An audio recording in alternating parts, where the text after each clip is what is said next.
Courageous. Insight. Leadership. Prescient. Insightful. Hope. Epical. Resolve. Foretelling. Foundational. Foresight. Pivotal. Prescient. Leadership. Is relevant. Soaring. Enduring. Provoking. Freedom. Game-changing. Powerful. Prescient and courageous.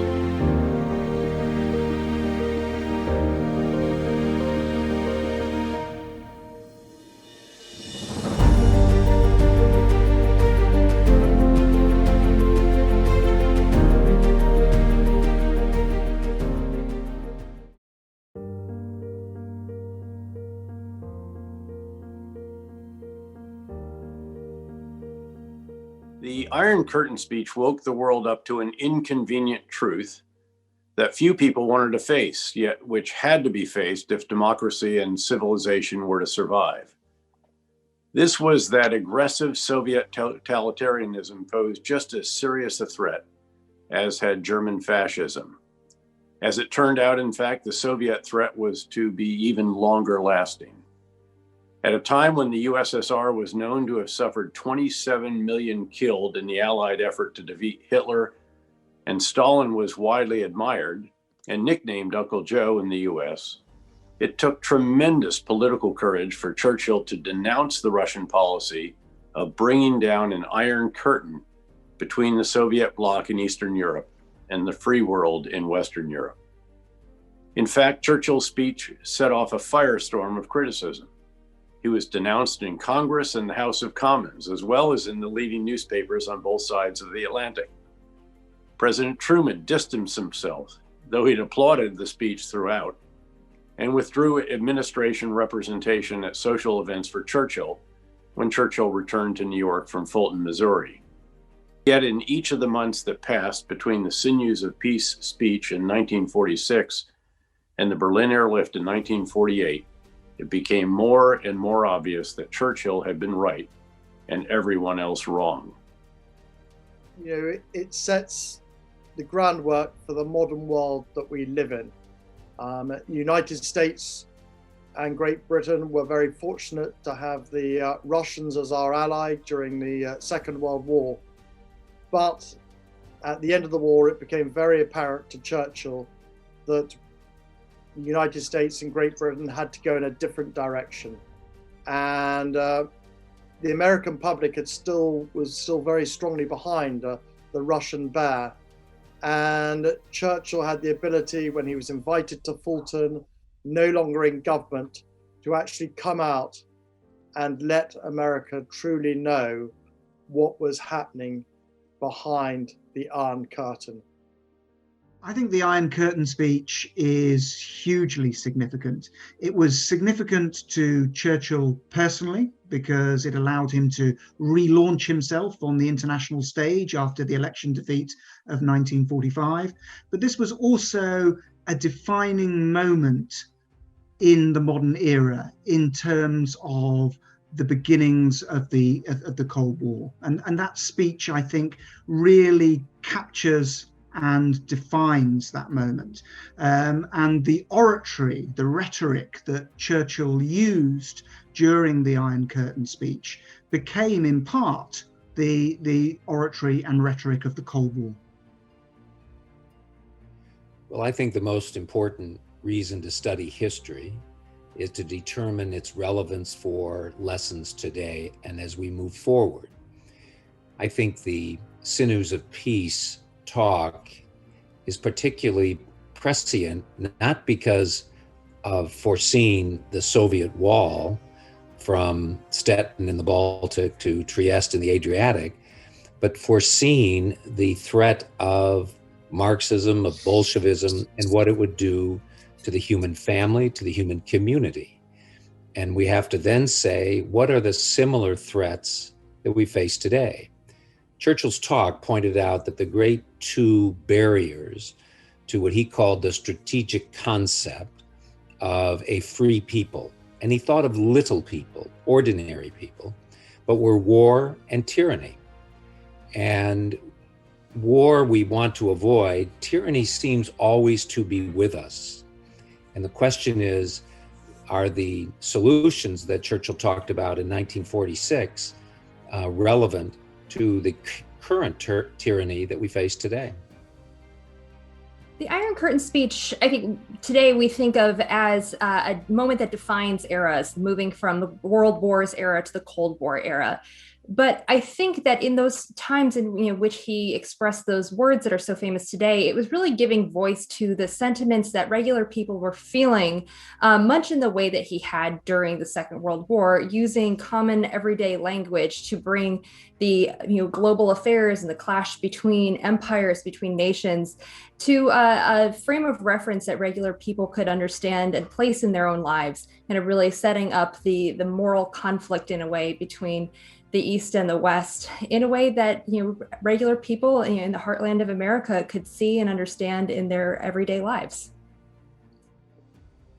Everybody remembers it as the Iron Curtain speech, of course, and so you can't escape that. And number one, the importance was the announcing really the Cold War in the next 45 years. I mean, he became a prognosticator, a prophet, if you will, in predicting that, particularly when you look at it in hindsight. And he clearly drew the battle lines, there's no question, between the West and the Soviet Union, and the separation of the East and West and all that. And that's what everybody remembers. And rightly so. But when I was reading this speech many years ago, I realized that was actually just a small part. And it was really more about it was really a statement of peace and stability. The title of the speech, the Sinews of Peace, and the avoidance of war. And I thought, it was interesting because the key messages are sometimes buried behind this warning. And like, for example, the special relationship. The UK wasn't necessarily the global leader coming out of the war, but it was a very valuable alliance between the UK and the US. And he talked a lot about that, the reaffirmation of and the enhancement, really, of that special relationship. And, as I recall, talked about kindred systems of society. And what else did he talk about? The English-speaking world and the understanding that we have and the communication that the two countries have in facing up to whatever the dangers may be, in this case, honestly, the Soviet Union and Russia. The other thing was that, as Bob was just saying, he laid the seeds for European integration.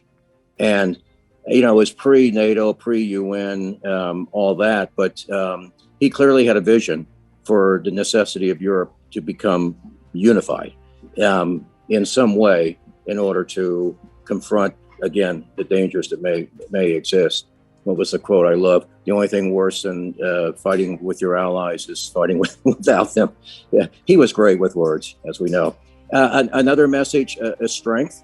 And he talked about Russia's respect for strength and Soviet Union's respect for strength and its disrespect for weakness.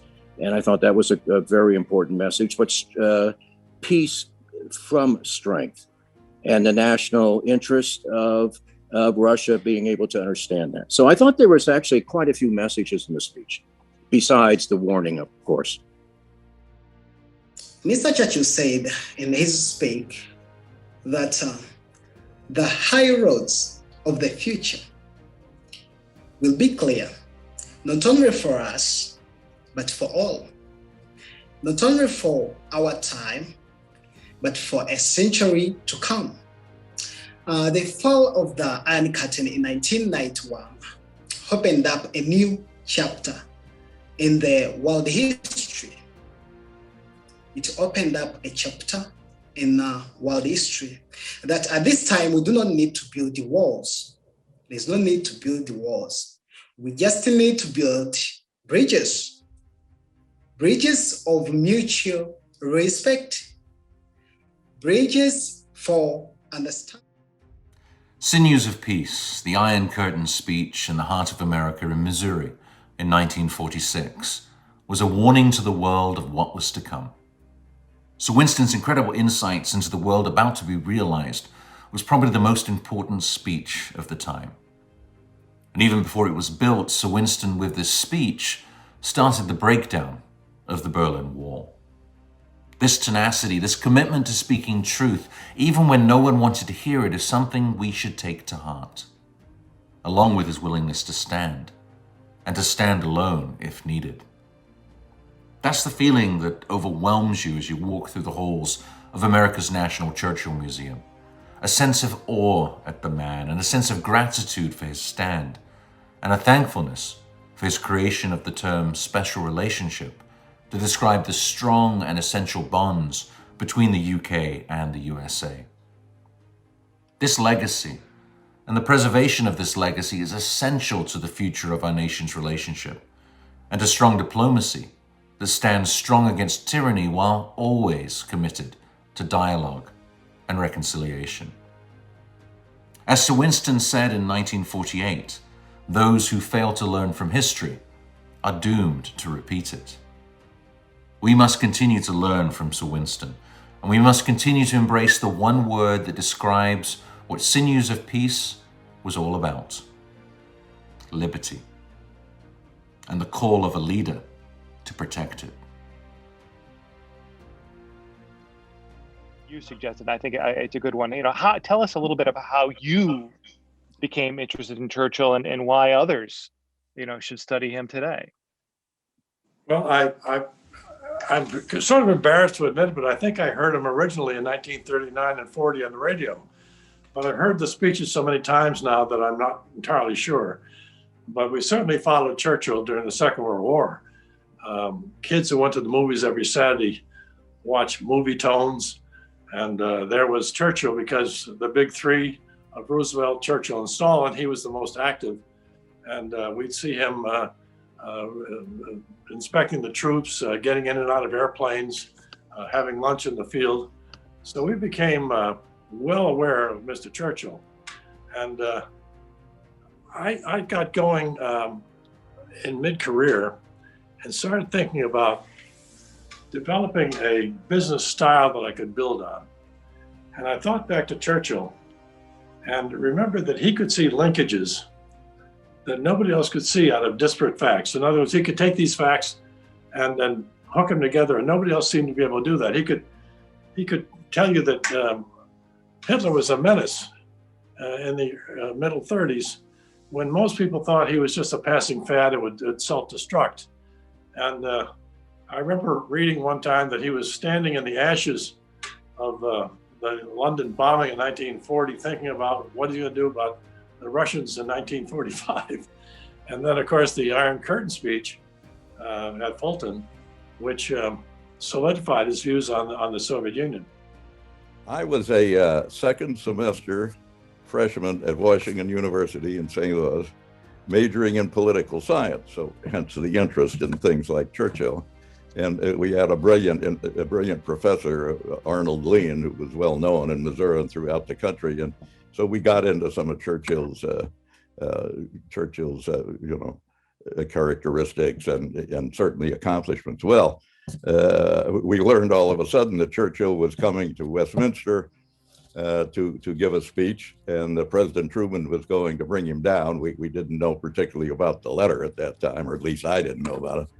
And so Mr. Churchill came over and went to Washington and hooked up with the president, and they came to Fulton on the president's car, the Ferdinand Magellan.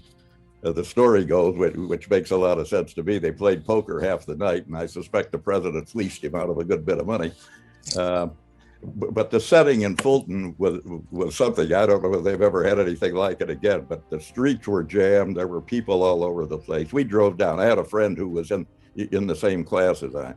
And so we said, gee, that'd be great to go down and see that. So we did, and we got in this huge crowd, and the president and Mr. Churchill were sitting up on the back of the limousine. I guess it was the president's limo with the Secret Service guys alongside. They didn't have these virtual tanks they have today. And they're waving, and Churchill had a cigar in his mouth at one time and then took it out. And I think he was holding his glasses or something at another time, and they both waved to the crowds. And then, of course, they eventually went into the auditorium to make the speech.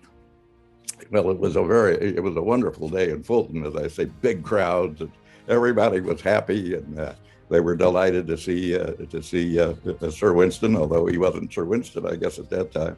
And so we got in with the crowd. Well, we had no tickets, so we didn't get into the auditorium. We heard the speech, and you asked, did I have any idea of the importance of the speech at that time? No. Seemed like an interesting speech, and when you're 18 or so, you're not concentrating on every word. It wasn't until later, of course, we realized the great significance of the speech, as did the press and even the head of the United Nations that got half of the world. But whether it was his finest speech ever, I don't know, but it surely was a good one.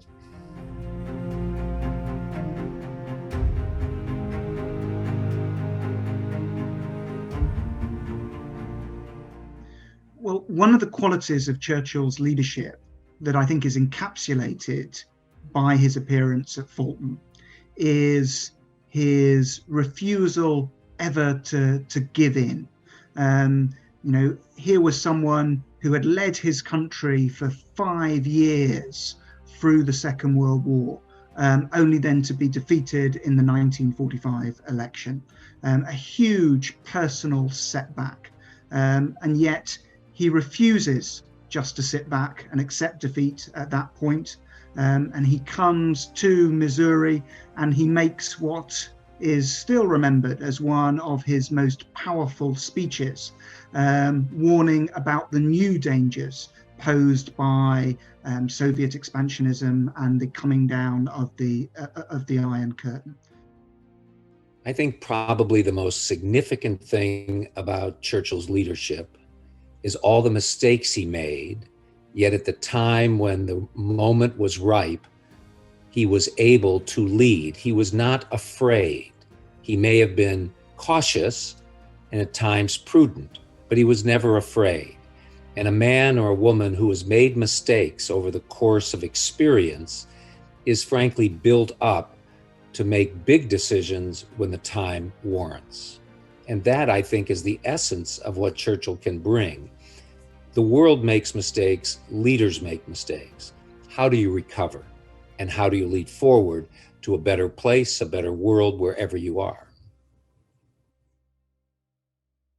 There are so many qualities of Churchill's leadership that can resonate today, but the one that stands out to me above all right now in the middle of a global crisis and pandemic is his communication skills, his ability to put forth a message that was something that everyone could understand using terms derived from English roots. And I think that in the middle of crisis, this clear message, this clear ability to communicate is something that brings comfort and solace and even some hope to people during the most difficult times. And I think that that ability to communicate is essential in any moment where there is conflict and strife. And I think that that is perhaps the one that is most applicable to us right now. He did not turn political differences into personal animosities. He spoke clearly and openly when describing his ideas and was willing to face unpleasant facts rather than pretend they didn't exist. Well, it's the willingness of a leader to say what he truly believes. He's leading from the front. He's not leading from behind. Churchill was never afraid to court unpopular public opinion.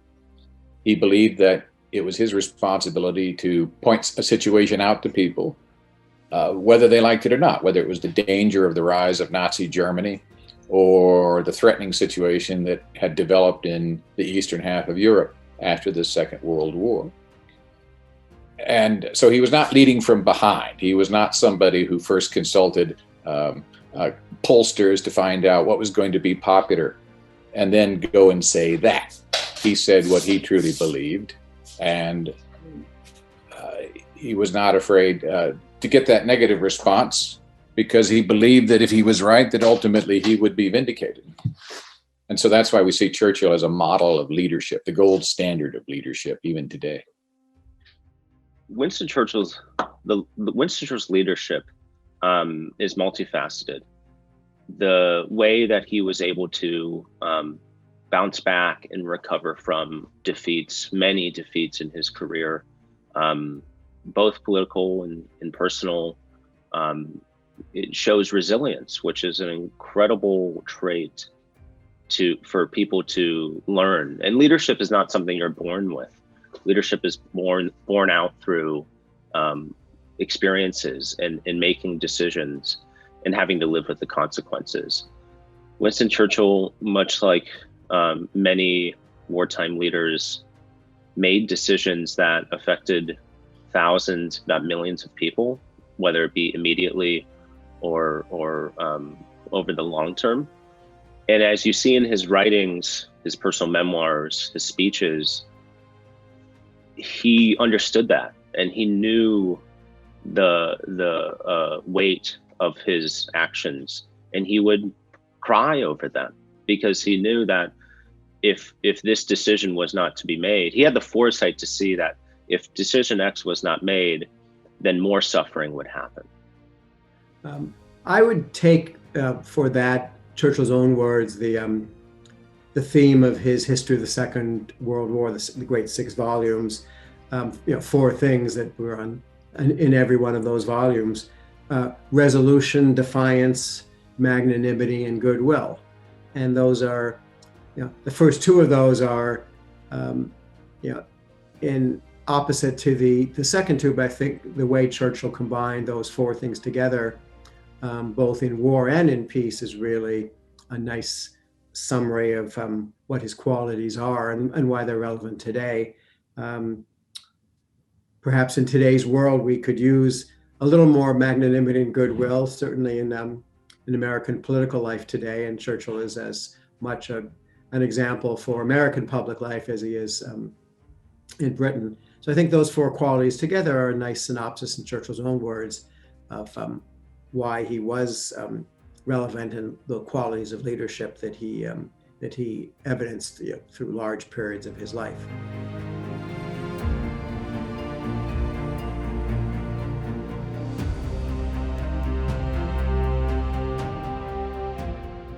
I think there's a real desire to put yourself in the footsteps of those who came before you and stand literally in the physical place where momentous occasions in history occurred. And I think that the chance to go and visit Fulton is something that is important for people who admire Churchill and who want to be able to communicate in the way that he did in these difficult moments. And I think that there's also a real sense of place that affects the way history unfolds. And you can't feel that and understand how it impacts history until you're physically in that location, understanding how the sense of the world around you affects the words that you say, affects the actions that you take. And I think that that desire to be on location is something that stays with us, whether it's related to Winston Churchill, another world leader. There's a real desire to literally walk in the footsteps of those who came before you, especially those who you admire. I found it hugely interesting to visit Fulton, Missouri, and see at firsthand the site of the famous Iron Curtain speech. It's always interesting to stand somewhere where one of these sort of great speeches, where one of these great moments of history has occurred, and to reflect on everything that sort of flowed out from that speech. And it's made more powerful and more moving by the fact that you've got that wonderful Wren church there on site, and also underneath it in the crypt, this fantastic museum, which then puts that speech in its much broader context of Churchill's life. So no, I found my visit hugely interesting, hugely informative. First, the museum honored me with a wonderful luncheon built on the menu in my book, Dinner with Churchill. So I almost literally followed in his footsteps. Second, America's National Churchill Museum itself prompts one to reflect on the great man and his successors in the battle to contain the Soviets. Westminster is in some ways it's an example of a sort of living history. To be sure, Churchill and the Sinews of Peace speech laid the foundation for that history. But as you note, Thatcher, Gorbachev, Reagan, James Baker, George Bush. I mean, Jay Johnson, Bernie Sanders, the list goes on and on.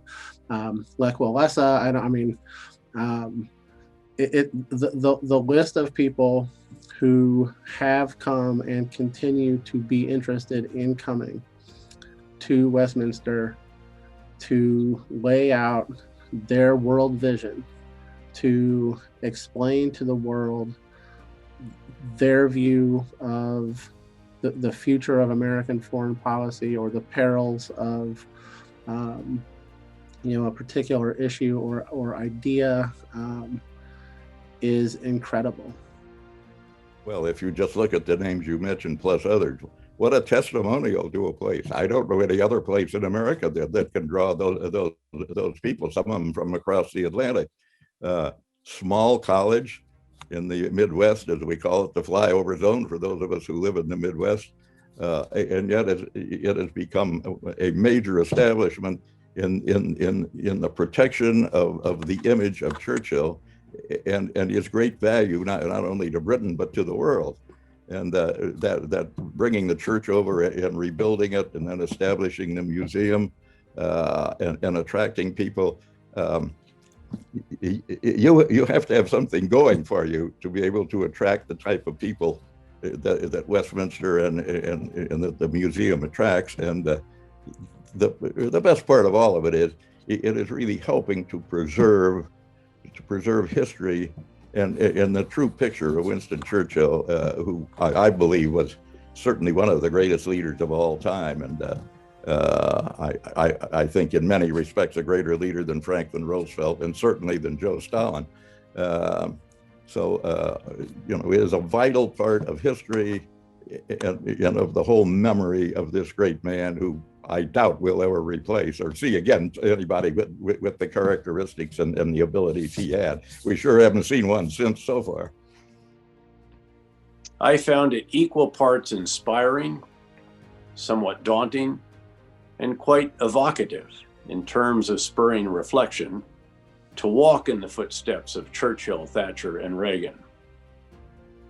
Walking in the footsteps of my good friend, Andrew Roberts, however, was an entirely different matter and totally intimidating. Like the man, Churchill, about whom he has written so much so brilliantly, Andrew Roberts' encyclopedic knowledge of history and his sheer productivity, erudition, and eloquence are extraordinary. Like the man, Churchill, about whom he has written so much so brilliantly, Andrew Roberts' encyclopedic knowledge of history and his sheer productivity, erudition, and eloquence are extraordinary. And Tim, what I loved when I came out was meeting one or two of those remarkable people who were there on the day. And for them, they all knew at that time how important this moment was. And one of the things about Fulton is it reminds you of how important diplomacy is and speaking to leaders face to face. And for Churchill, those 48 hours or more that he had with Truman were to prove to be extremely fortunate and a blessed time. And of course, Churchill's next great speech was his Zurich speech, out of which the great General Marshall Plan came, which laid the foundations for the future of modern day Europe. Well, having been a student at Westminster College in the mid-1980s and actually giving tours of the museum and the church, history really came alive. And Churchill was with us everywhere on campus, including when great leaders and other public figures would come to campus to follow in his footsteps. And I think the museum to this day, in looking ahead, continues to make history very relevant, which is maybe more important than ever, given the difficulties we've all experienced over the past year and are still going to experience in the coming months and the coming years. So being able to look to the leaders, rare individuals like Winston Churchill, for leadership and their words and speeches, from the Iron Curtain speech to his other memorable speeches, for inspiration and guidance, is incredibly valuable. in my view, and we're very fortunate to have the museum and the church there in America's heartland at Westminster College. Humbling, overwhelming. I don't compare myself as even with my time in elective office and public service, military. I'm certainly not going to compare myself to Winston Churchill. I don't compare myself to anyone else. I am who I am. They are overwhelming figures in our history. And for me, in my lifetime, I lived through all of their lives. Well, not all their lives, of course, but all of my life was in their lives. To walk on the same carpet, in the same place, to sit in the same church, perhaps in the very same spot that they sat. Overwhelming and awe-inspiring. I think when I was stationed in the Middle East, I took some time to visit Ephesus and the ruins, and to think that I may have walked where Christ himself walked, to think that I may have walked where Mary or Julius Caesar or the Apostle Paul or Peter, is just overwhelming. There is a force that comes with that. And as a consequence, it's awe-inspiring and motivational. I've got to do this. I've got to stand up for what's right. I've got to do this. I'm not here to be a spectator. They set the pace. They were not spectators. They left it on the field, not on the bench. And that, to be there in the church, walking the grounds, was inspirational in writ large. Inspirational writ large.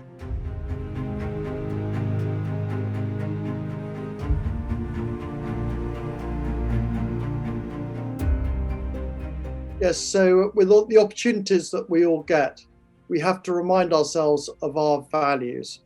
And when you look back at the leadership of George Washington and the great leaders going through history, Konrad Adenauer in the post-birth of the Second World War in Germany, you need things to learn from.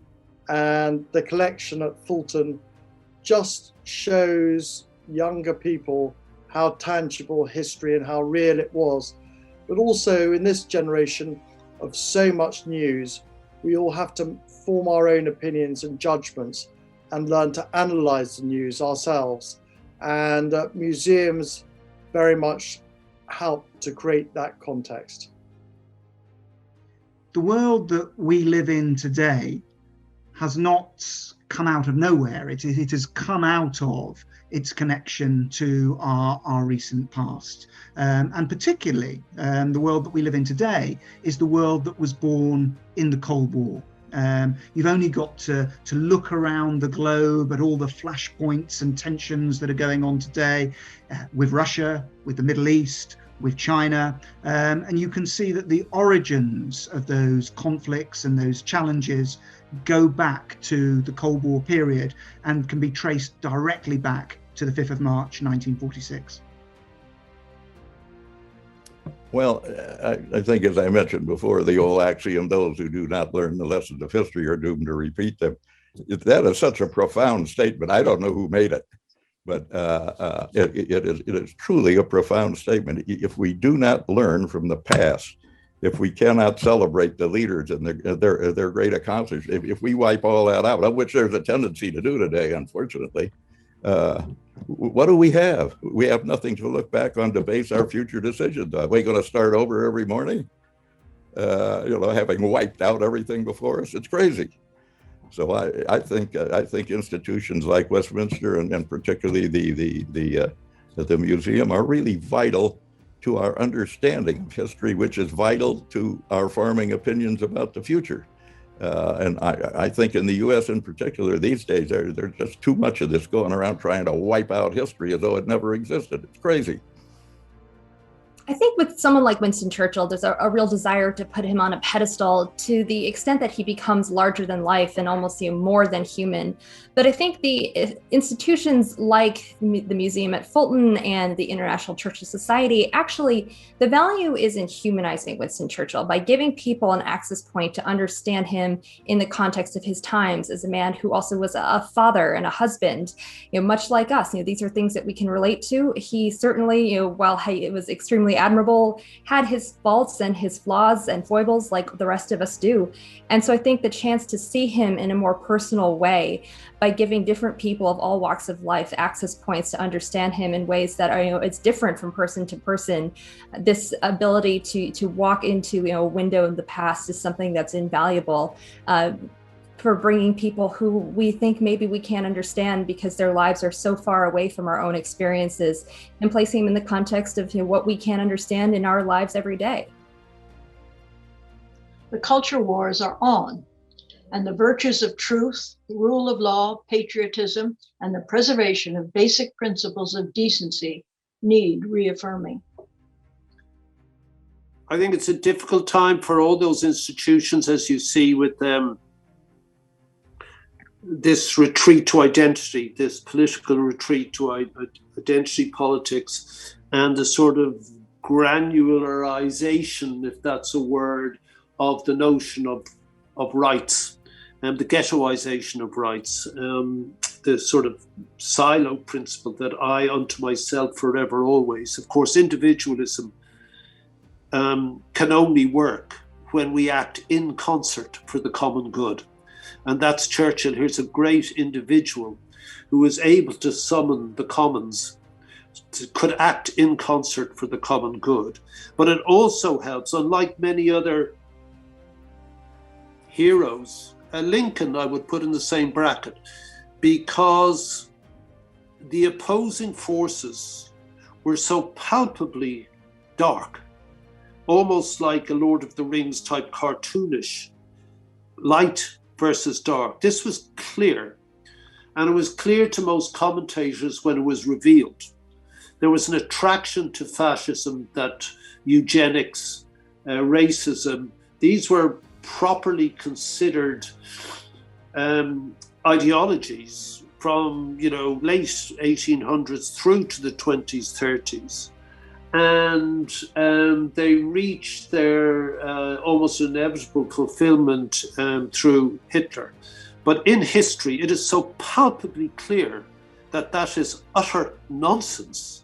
And worse, a scientific intellectual barbarism was brought to bear to make this nonsense real. And against that, you stood humanity in the shape of a total human being with all the flaws. So one, there will be an abiding curiosity about this person, as there is indeed about Lincoln, because the opposing forces were suggesting something that seemed so inconceivable, and more so as time goes on. That there needs to be somewhere, in Britain, he's just a constant force in the background, of course, but in the United States, here's someone that presidents can put on their shelf to just look at. Martin Luther King, I will put in the same vein. It's so easy to almost make a cartoon of the opposing forces and them. So there's very few leaders in history that you can regard in that light.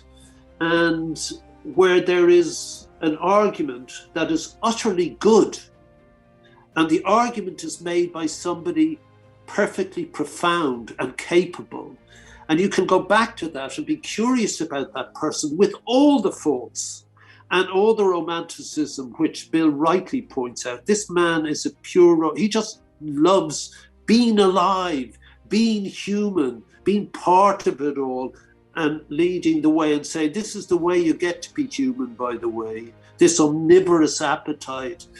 And in the current political climate, you have someone whose decisions and character could at times, in the light of today, be seen as dubious, like his utter belief in the empire, the way that he viewed contradictory. Like sometimes he hated the, in inverted commas, subject people. Sometimes he admired them extravagantly.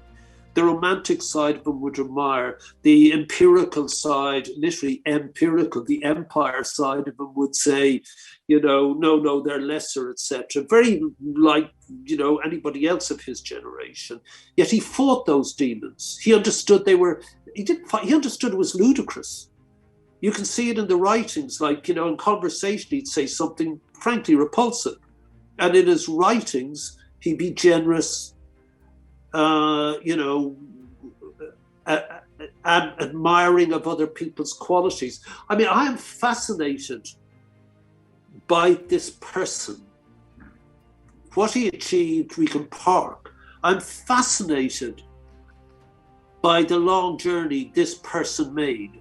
And if you have a museum that exemplifies and illustrates that, I cannot, it's vital. I mean, how lucky are the guys in your school that if they get caught by the bug of today and they look at the problems we face, which are existential and of a differing nature to Churchill's, then they can go and have a resource and can look at the doings of this person and understand that it is capable, that one is capable through willpower, through argument, through listening, and through understanding what it is to be human, and thereby being able to empathize with others. We'll get our way through almost everything by just having that. And he got us through almost everything by just having those dubious and admirable qualities. You can't have one without the other. He's not a perfect human, and that's what makes him perfect for humanity. There are millennia of lessons to be learned by observing mistakes and successes made by people previously. I'm currently, I'll admit that it's an audiobook, but I'm currently listening to a book about General James Mattis. And one of the things that the book goes back to over and over and over again is how he learned about leadership and military campaigns in the Middle East by looking at Alexander the Great and, you know, issues that the British and the Soviets faced in Afghanistan and a lot of other things. But what makes Churchill in particular important is that he had foresight and vision and courage in ways that very few other world leaders have had, in particular in perilous times. I think anyone who's listening or watching this will know that he certainly had his political ups and downs. He switched parties and et cetera, et cetera, et cetera. But he faced the single most important, actually, he faced the two most important existential crises that the world has seen, certainly, or did see, certainly in the 20th century.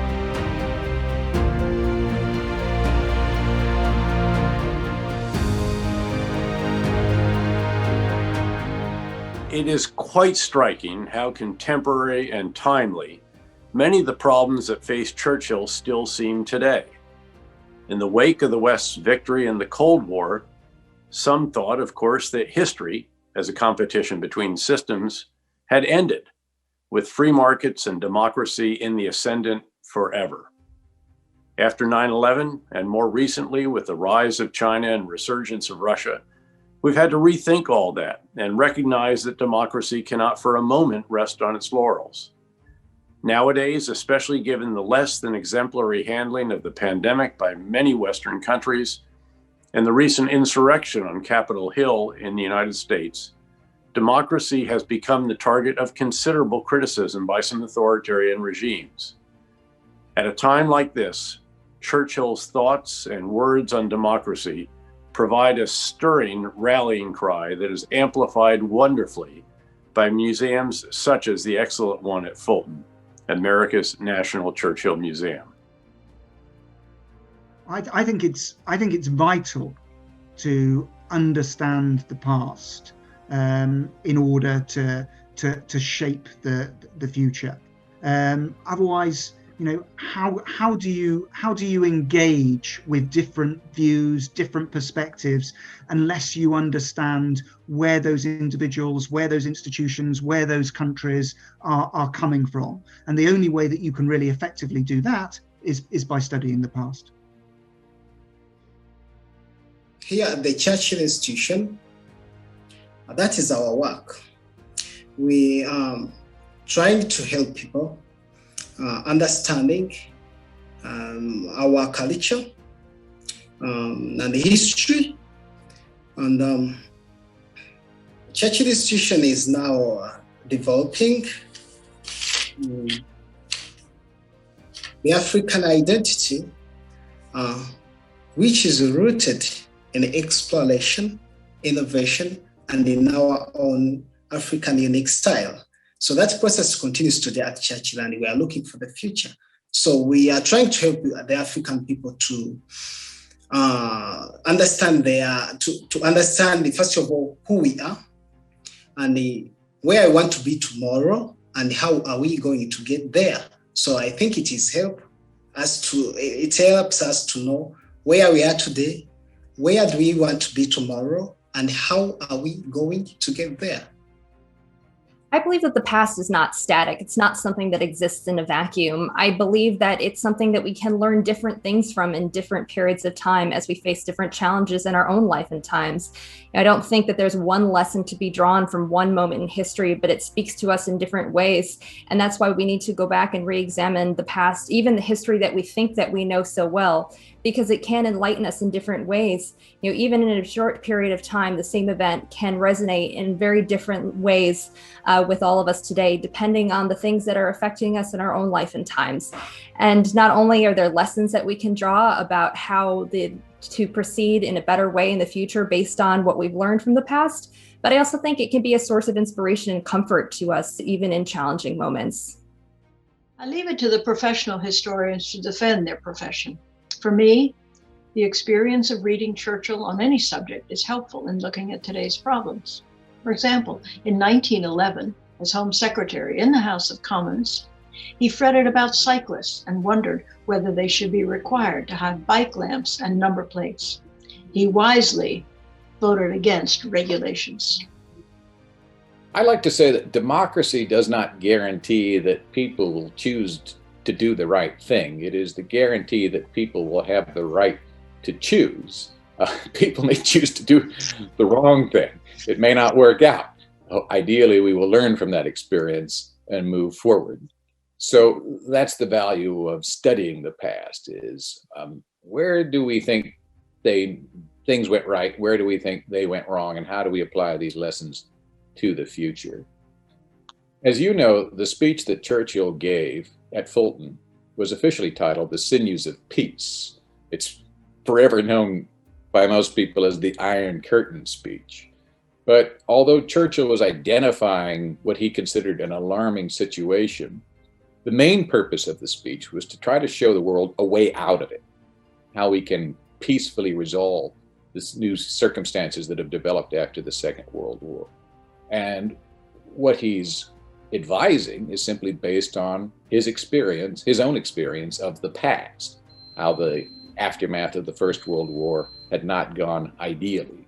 And so based on that, he's now arguing how we can make the aftermath of the Second World War proceed better so that there is not a Third World War. In the past, I think the human race has had many failings and many injustices. And it's only really in more recent years that people have really come to terms with understanding those injustices. And so I think we all need to learn from history and values. When you look at how different people, different places weren't treated with the respect or dignity that they were due, that, you know, at the end of the day, every one of us is born equal, and we all need to strive to create opportunities for everybody to go out and create their opportunity and value. It's very much about having a fulfilling society at the end of the day, and respect for one another is one of the most important qualities. Courageous. Insight. Leadership. Prescient. Insightful. Hope. Epical. Resolve. Foretelling. Foundational. Foresight. Pivotal. Prescient. Leadership. Is relevant. Soaring. Enduring. Provoking. Freedom. Game-changing. Powerful. Prescient and courageous.